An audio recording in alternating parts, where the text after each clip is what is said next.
Yes.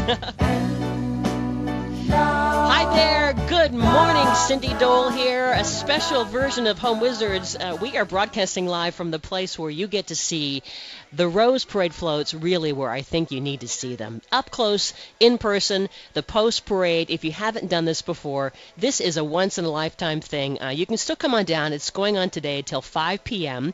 It's right near Pasadena High School, and they close off several blocks. You can go to tournamentofroses.com and get tickets and take a shuttle, and it's a great crowd, and it's cloudy but no rain, so we're keeping our fingers crossed, and it's just a fun opportunity to really appreciate all the detail and all of the love and passion that went into these floats over the past year. So over the next couple of hours, we're going to celebrate all that is fun tied to this New Year's Day celebration. We're kind of prolonging it as we weave our way into 2011. I have a bunch of great guests with me who are some key people tied to the Rose Parade floats, and so you're going to love this. We're going to talk with the most celebrated floral float designer here, Raul Rodriguez. He's the guy that has that beautiful bird Sebastian on his shoulder. We're going to talk to him about what he does to, I understand he paints these float designs by hand, on paper, to figure out how they'll all come together. And then later we're going to talk with the folks that did those great dog routines, of course, the natural balance float. How do you get your dog to do those tricks? Maybe you want to have yours become a water diving kind of a dog. We'll talk with them. We'll talk with my friends at Baird Vance about the new Dick Clark Rose and some of the other premier things you want to consider for your garden, because that's what their float is all about. My friend Lance Walheim, who's a premier gardening guru. And later, if you haven't seen that 9/11 float, we're going to talk with the folks that they thought, you know what, our 10-year anniversary is coming up. Why hasn't there been a float about that? And if you haven't seen the detail of those floorographs, you can see it in person here today. We're going to talk about what went into it. And then later, the Reagan Foundation also had a really neat float because they are celebrating. Ronald Reagan would be 100 this year. So we're going to talk about all that coming up in the next 2 hours. So settle in and enjoy, because we're having a lot of fun here at the Post Parade. So with me is my first guest. He's the guy that you can't help but recognize every year. He has a big smile on his face. He seems to be surrounded by bright blue because his bird, Sebastian, is also blue and vibrant yellow. And his name is Raul Rodriguez. So Raul, so great to have you here. It's great to be here, Cindy. And you have been celebrating since till 3 in the morning. Yeah, it's been a long evening, but it's been a fabulous one. So great. Happy New Year to everyone. So happy New Year to you. And so you have been designing floats for how many years? Well, let's not go into numbers of years, but I was a few years. 14 years old, my first float in the Rose Parade. Well, 5. That's right, Cindy. Thank you. Well, you look so vibrant as the floats do, and I think that people are always amazed when they see them in person. Everyone always asks, number one, when does this process all begin? And the answer is... Now. The minute I got off the float, it's back to square one. Yeah? I mean, are you already getting commissioned by companies and corporations and nonprofits saying, hey, Raul, can you please come up with a great design for our float? We're already preparing to move for a fast year. And wow. The year went so darn fast, I can't believe it. But truly, it is. It's a year-long process. Right. And in the next few weeks, the Tournament of Roses must receive the different possible ideas, right? And designers like you then say, hey, Company A or Company B, here are my suggestions. Right. We have our registration coming up in February or so. Yeah. And it begins the process. But I've already thought about... You already have? Oh, yeah, thinking about it, thinking a lot about it. So you probably have some regular companies that work with you exclusively, I'm guessing, right? So you already really are close to knowing what their thing is all about. And some new ones that have entered the parade. Their first year, for instance, your last name, the Dole people had a wonderful day yesterday. Well, they won the sweepstakes, didn't they? They won the sweepstakes, their first year Now, out. explain what that means. I mean, a lot of the floats win trophies or prizes. What does that... I mean...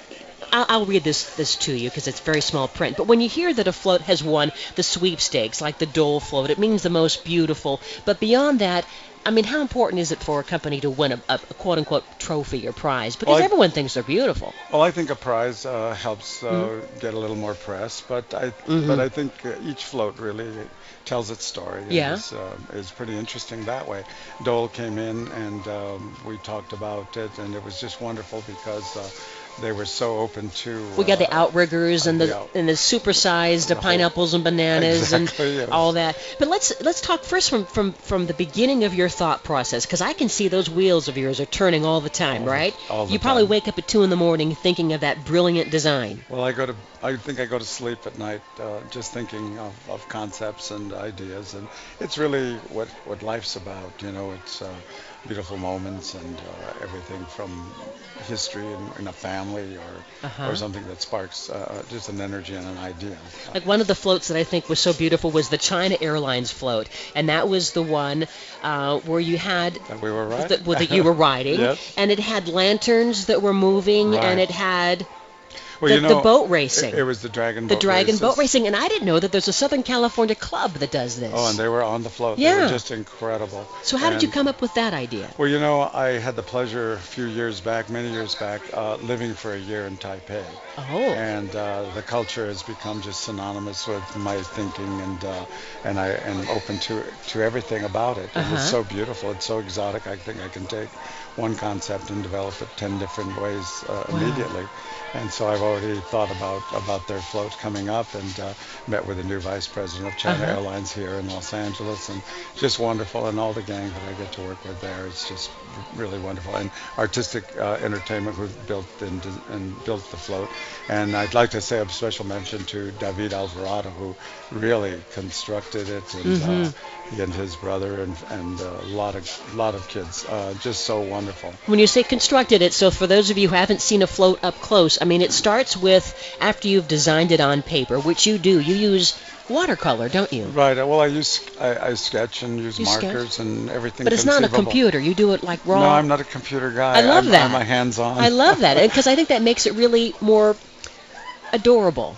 Because the Tournament of Roses is old school. I mean, yes, it's the real thing, and yes, I think if it's too computerized, it would almost feel like it was too, I don't know, artificial. Well, I'm gonna be using computer in some areas of it, but really overall, it's always been hands-on for me, which I think is really the best way for me.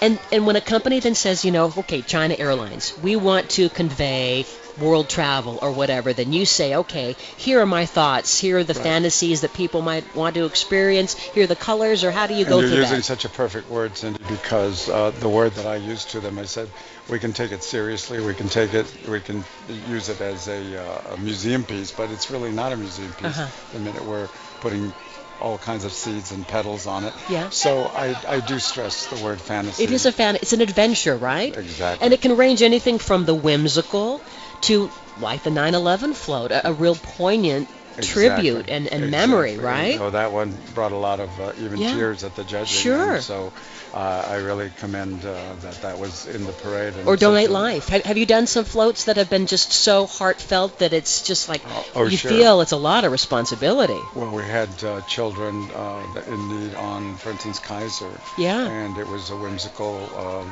It was the one with the beautiful cats, and took a wonderful prize. So it's really something that is part of my life, and something that... Well, I can tell it keeps you young, because you are basically all about really childlike stories. Exactly. You're telling stories. I don't think I want to lose that part of me. But, well, obviously none of us want to lose that, because right. that's why we want to be here and hold on to it. And I'm guessing, since you really are like the dad to these floats, does it make you kind of sad to see that they have to come to an end? I think when I first started, I thought of it that way, that, oh my God, it's being taken apart. But whatever. It's your baby. It's my child, yeah. But